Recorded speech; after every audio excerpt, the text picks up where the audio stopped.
Welcome to the Uncle Ken Show. You're speaking with Ken Bauer. I'm here with Ariel Jade from Project 305. Hey, everybody.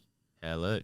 So today we're going to be talking about Project 305 and more importantly, Ariel, the person behind it, the lady behind it. What I'd like to say is that my time knowing Ariel and Project 305, I've definitely seen a lot of achievements, a lot of actions made, and I definitely would like to know where Project 305 goes. I'm sure even looking at the previous videos, if you guys are interested, we got Ariel, we got Rodney Raffer from Hoodrat DC, and we had a little video where we had both of these guys on. So Ariel, we had a good time discussing that one, right? Yeah. Yeah. So this is more of a one-on-one. We'll learn a bit more about yourself on a more personal level, and let's see how this goes. Let's go. I'm ready for this. I'm excited. Awesome. So why don't we start talking about what is Project 305? Project 305 is something that I'm actually still in the process of figuring out how to explain. Mm-hmm. A good way to put it is an initiative. Mm-hmm. The main objective of the concept is to reduce the stigma around mental health. Yeah. But the way that that's developed has been very strongly associated with the motorsport scene, the car industry. Mm-hmm. So what it essentially is a non-for-profit community initiative. And what we want to do is raise awareness for the psychological development and reducing the stigma around mental health in the car scene by just talking a bit more about what goes on when we're behind the wheel and all of the other industries that tie into cars, like photography, media, and the arts that are associated with it. Nice. We have now gone towards a motorsport affiliation, so we are a competitive motorsport sporting club. Very nice. That is quite interesting. We haven't got so much to the track time just yet, but it's going forward to be a competitive platform for people to participate in track activities in a safe and controlled environment. Yes. It's been a slow process. We've hit a few speed bumps along the way, but we've been learning and plodding along. Yeah. And I think an important part is that like everyone says, success is it's a curve, right? So you're going to go in a loop, you're going to have failures, and then you're going to make learnings, and then you're going to have more audacious goals and success throughout the road. So it's not so much about the failures. The failures, I've had failures. I try not to show them so much, and that's probably my weakness. Yeah. But when it comes to Project 305, I definitely think you've definitely taken one of those big daring moves. Not a lot of people can safely say that they've done something of your caliber, and I don't think anyone's been able to pull something of your caliber off with your resources and what you have. Yeah. So I think you've come a very far way from when I first met you. We really have dived in head first. I've mentioned before, I'm quite an impulsive person. So, we see a challenge and we go for it, and we think about it later. Nice. And it's been, one of the most interesting learning curves that I've faced in my life so far, which is the best part about it when I say that it's a platform to explore the culture behind the cars. Yep. This is essentially what it means because it's a platform for me as well, and equally for anybody that wants to be involved in it, whether it's spectator, driver, or content creator. Yep. It's a platform for everybody to take a look at why they do what they do and what they love, what they love about what they're doing. For me, at the moment, that's paperwork. Yeah. A lot of paperwork and paperwork queen, we're right here, honestly. I figured, being able to navigate the politics when it comes to motorsport and the community is just as complicated as being able to put a car together for a track day. Yeah. So that's a lot of where my focus in this area comes into. It's just making sure that we're aware of the obligations, the legislation, the rules, and what we can and can't do. Yeah. And along with that comes the loopholes and how to get away with doing things in a safe and controlled manner. Yeah. So talk me through some of the things that you've been able to achieve. I would say definitely go along the organising massive events, understanding the systems when you take it from something off the streets, right, and you want to make it a bit more professional, corporate level. There's more than just having people come up to a private property, right? 100%. Yep. There are insurances, there are permits, there are council notices, things like that. It's never just a matter of hosting an event. Yeah. You have to give about 4 weeks notice before you make any movements that are going to be distributed on a public scale. Yep. And learning that, I mean, we got away with our first event. Yeah. You know, we shut down the Wangara Street area. That was awesome. That was awesome. You know, we had a lot of support from the community that actually came out that understood how much it takes to put on an event, and seeing that being so well received in the community was what encouraged me to keep going. I don't think you're doing yourself enough justice by just going over that, so I'm just going to elaborate to the audience in case they don't know. I believe Ariel reached out to me at some point because she was hosting a track event, something like that, right? Yeah. And somehow, sorry if I'm doing the talking over you, I just really want to sell this idea of what you've been able to achieve. Somehow that didn't fall through. We're not going to dwell on that too much unless you want to, Ariel. But the events that arose out of that was a spontaneous, maybe a one-day turnaround event where you had to basically recalibrate what you had achieved and planned over maybe a few months' time. Yeah. And where that took you is you had an event at Flex Fitness. You had awesome cars, Supras, BMWs with forged internals or some really cool tape manifold. You had an Audi R8. I forget the Audi R8 RS line or something like that. Supercars, the guy from Pentanet came. It was pretty awesome. It was pretty awesome. Like, I mean, for, an event that we turned around in 24 hours, you know, on something that I thought at the time was a bad circumstance. It really created a family you know, in this community, and it hasn't stopped since. You know, the love and acceptance that I've got from the community has changed my life around. Like, a little bit of that story about the track day. Starting with that was I had lost my license, got my license back, and wanted a place to go. Your driver's license, right? Yep, my driver's license. Yeah, so I lost my driver's license for 2 years for being 70 Ks over the limit. Ended up with 2 convictions for reckless driving, and hadn't known that my car was unregistered at the time, so I got hit for that one too. It was a painful 2 years, but it taught me a lot about how to control my behavior, and that attitude of treating the street like a racetrack isn't the right way to do things. So I know that you've never really, I don't think you've lived in Perth all your life, right? No. So, I come from, originally from South Africa. I spent a lot of my time hopping from country to country. Yeah. So, lived in Mauritius, America, New Zealand. America? Yeah. Wow, New Zealand. And then before Perth, we were in Kalgoorlie for 6 years, which was Kalgoorlie. Gosh. a lot of trouble.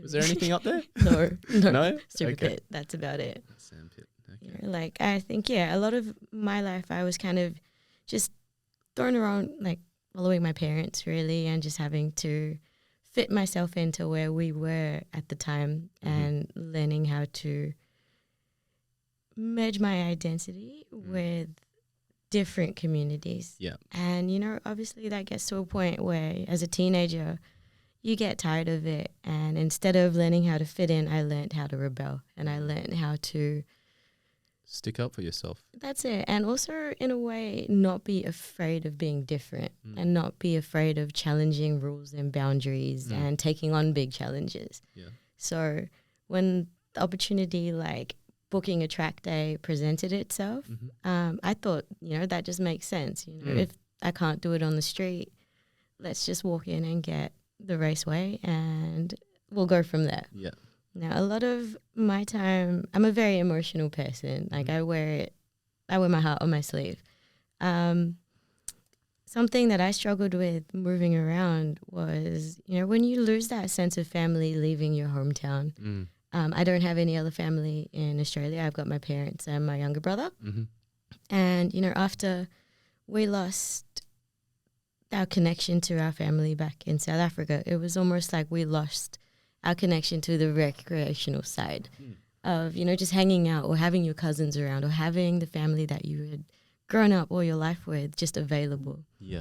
And a lot of my memories back in South Africa were hanging out in my dad's workshop and just watching the vibes in the community and that energy of just people holding flashlights or moving tools around or just trying to do impossible things and the fun and the comfort that you find around, you know, a stationary object. Would you say that that type of environment meant the people around you, maybe you'd walk around to a local shop and maybe you knew people on every corner or something like that back then? Or a little bit, yeah. In South Africa, it is a very community-friendly environment. You know, it's To be honest with you, it is a little bit territorial. You Mm-hmm. know, you stay within your network, you stay within Okay. your suburb. You actually, the cars in South Africa, the number plates are registered by your suburb. So depending on what suburb you are, your registration number will be different. Yeah. So you kind of know if that's not meant to be in your I area, see. is in your area. Imagine if we did that in Perth, 6069. Yeah, yeah. I mean, like it's interesting culture dynamic, but you know, the one thing that everybody came together for was your Thursday night drag scene. I see. And it's something I remember going to as a kid, something that still goes on today. But basically, they shut down an area of the highway and it becomes the raceway. So there is no such thing as a raceway in South Africa. It would be amazing if we did that over here. It would be. Maybe that's the next challenge. Yes? Yeah. Yeah. All right. But- So that basically sums up, well, it doesn't sum up. That covers a little bit of your background moving country to country. I Yeah. share a similar background. I've kind of moved schools and I've moved countries as well to Singapore over time and come back, and it's really one of those more isolated situations where you kind of develop more character. And I think experiences like that help us build our own personal identity and grit. That's it. So tying into that, I'd like to go a little bit into your personal life and your family. I know you're a very well-connected person as far as the Perth scene. I mentioned someone, you'll be like, oh, yeah, I know XYZ. Yeah. I've done this with so what. So that's pretty cool about yourself. Another thing about yourself is your family. So your family has a pretty entrepreneurial mindset. Yeah, I would say everybody in my family has ADHD. Oh, It's yeah? a good way to put it. Okay. You know, we've always treated life a little bit like a playground. It's like life is short in general, so chase what makes you happy and don't be limited by, you know, just being stuck in your 9 to 5 or being stuck by financial limits sometimes. Yeah. You know, I wouldn't say that we have the greatest financial habits, but, you know, we find a way to make it work. Yeah. And, like I guess I've been lucky enough to be able to live my life, you know. If I want something or if I want to achieve something or try something, there hasn't been any limits to stop me from doing so. Yeah. And, you know, it can come off as entitlement sometimes, but, you know, my parents worked hard to get to where they were to give me what I have. And it's something that I'm grateful for. Like one of my strongest relationship to my dad is the fact that I would not have confidence on the road or a mechanical mindset at all if it weren't for the things that I got to see when I was growing up. Yeah. Like one of the most incredible stories that I have from South Africa is the fact that my dad built 3 houses on one property just because he wanted to work with 3 different materials. You know, so we had like a brick house, a wooden house, and a glass house. Just Subtle flex. Like, but I mean, in South Africa, I guess these things are a little bit more achievable, but at the same time, they can be taken away from you in a split second. I see. So, you know, we've left that lifestyle now, and it is gone to a 9 to 5 lifestyle. Like my dad is no longer a business owner. We do have, you know, ventures and experiments that we get onto on a part-time basis at home, and it's more of a creative outlet than anything. I see. My mum's always been the hype queen, I would say. You know, she's the loudest mum at every basketball game, you know. Oh, wow. Just, you always know that you've got your biggest fan whenever my mum's around. And she does that not just on a family scale. She'll do that for anybody that's, you know, trying to achieve something good or trying to test their own boundaries or get themselves into something new. Yeah. So I guess I have been lucky in a sense where, you know, walking up to the track and being like, yep, I'm going to book out the whole Wanneroo Raceway was something completely normal to my family. Yeah. From my experiences speaking to them, they're very generous people. They're very comfortable and giving, and they are very open to sharing some of their experiences to help other people. So it's awesome that you have parents like that. Yeah, it was really good. They gave my childhood a lot of colour, I'd say. That's what you want. Yeah. Not too much sepia or black and white. Yeah. So let's talk about a day in the life of Ariel, because I understand you might have an interesting lifestyle. You definitely know how to get a lot of work done. I do a lot of things. Yeah. I think Any hats? like life to me is every day is a new opportunity to try something new, a new opportunity to make a difference.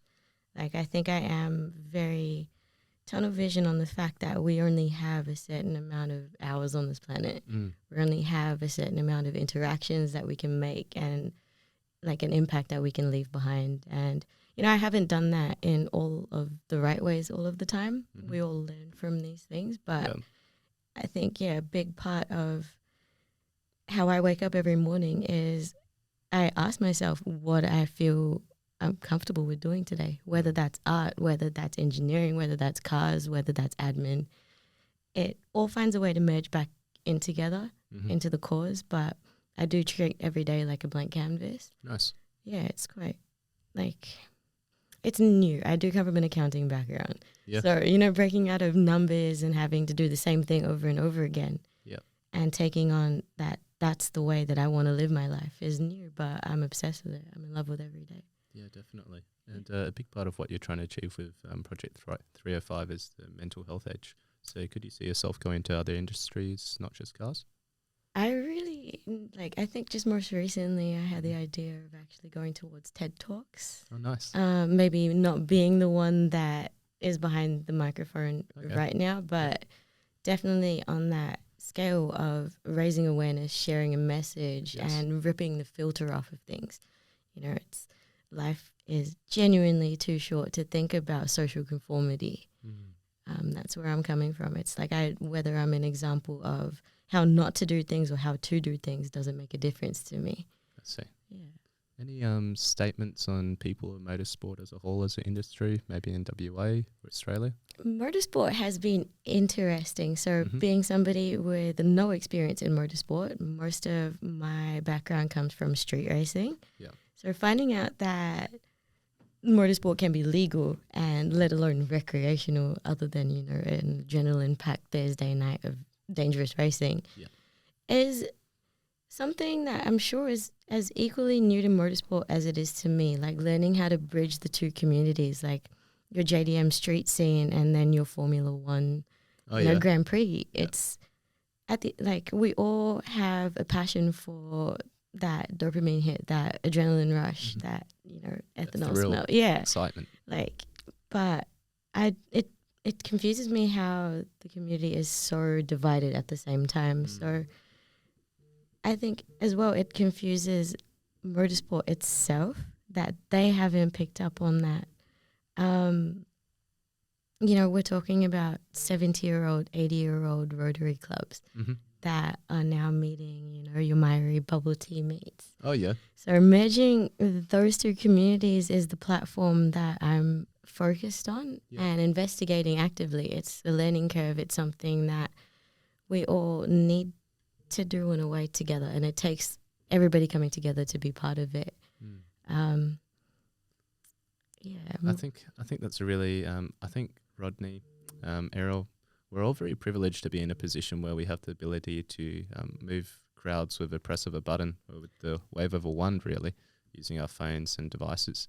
I think that really sets us as kind of leaders, tribe leaders. That's why the police may look towards us as favourable or not favourable at the same time. Yeah. So I think really what we're trying to achieve is a very common ground with other stakeholders, not just our internal communities, but also the outside audience, neighbourhoods, public eye, and I think that's where we're doing it really well at the moment. Yeah, and it's bringing that culture back. The fact that it's not just about becoming ending up first, second, or third in a race. It's about enjoying the race environment. It's about learning that the drivers go through their emotions on a race day as well, and having to ask your questions or understand what it takes to run an event.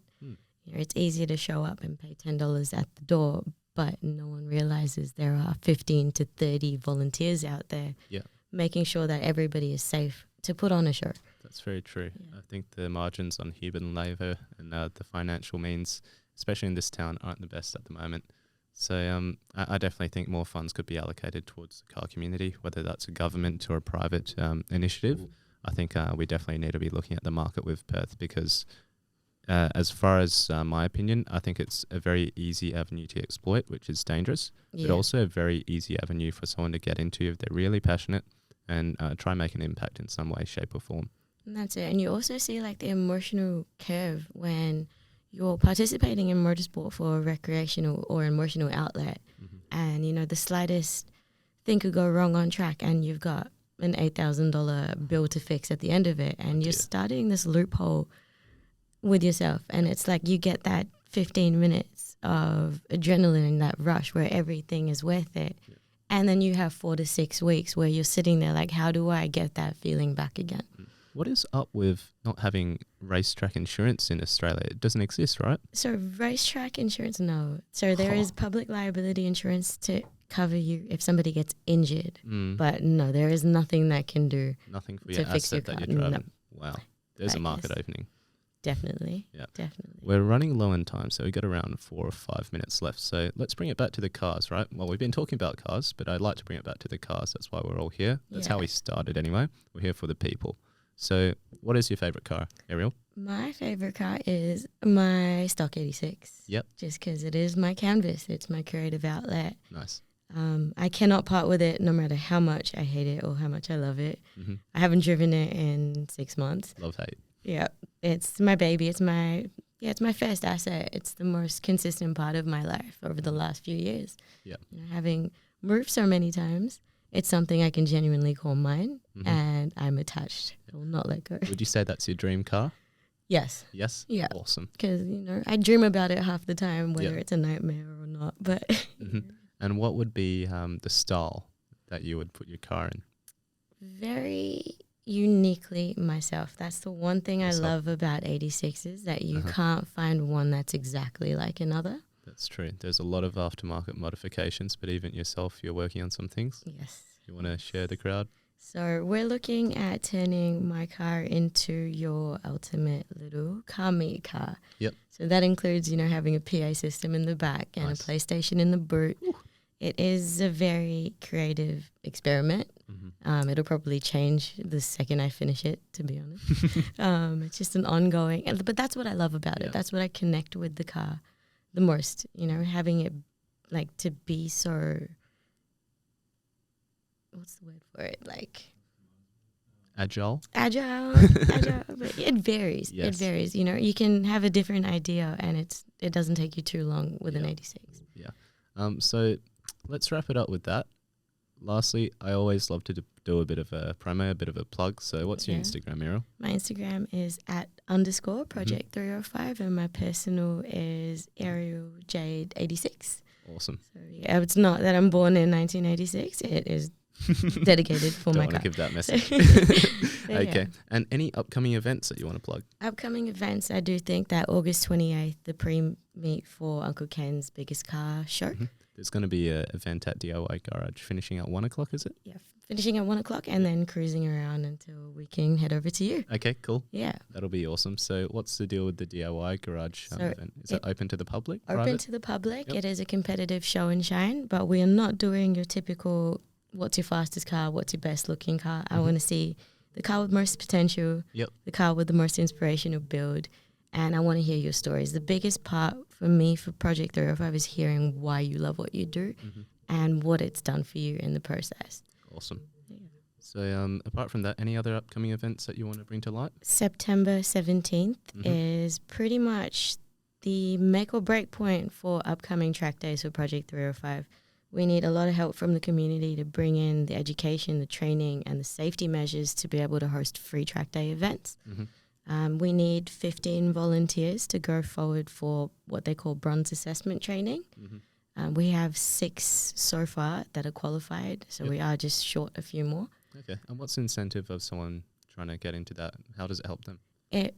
So having a bronze assessment basically means you are the person that takes the liability to make sure that what goes on track is done well, is done safely, and is done in a way where it can encourage more people to participate in motorsport. I see. So if I'm someone who wants to have better orchestrated events, not just car meets, but maybe more racetrack oriented events, this is a perfect entry ground. You guys are providing an opportunity for people to get that certification. Yeah. Does it cost anything for those guys? It's a free event. Free? Yeah. Wow. Okay. So we that's an awesome avenue. We do give you a little bit of free track time as an incentive for that as well. So, yeah. I don't think anyone's going to turn that down. It's just whether or not they convert. So let's try to get that happening. We need your help.